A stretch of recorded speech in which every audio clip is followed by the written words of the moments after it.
জীবনে চেষ্টা করবেন ২ টাইপের মানুষ থেকে সবসময় দূরে থাকতে।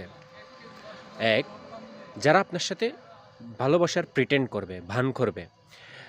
যারা আপনাকে দেখাবে তারা আপনাদের প্রতি অনেক বেশি ডেডিকেটেড, অনেক বেশি মানে ভালোবাসা প্রাচুর্যে তাদের ভরা।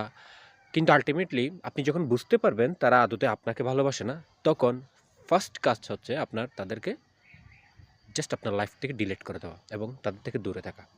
২, যারা আপনাকে অপোনেন্ট মনে করে, কম্পিটিটর মনে করে, অর্থাৎ আপনি যখন কোনো কাজ করতে যাবেন, অর্থাৎ সেটা আপনার ক্যারিয়ারে হোক বা সেটা আপনার XYZ যাই হোক, আপনি যখন কোনো প্ল্যান করবেন, তারা যখন সেটাকে কম্পিটিটর মনে করবে বা মনে করবে যে আপনি অনেক এগিয়ে যাচ্ছেন, তার থেকেও বেশি এগিয়ে যাচ্ছেন।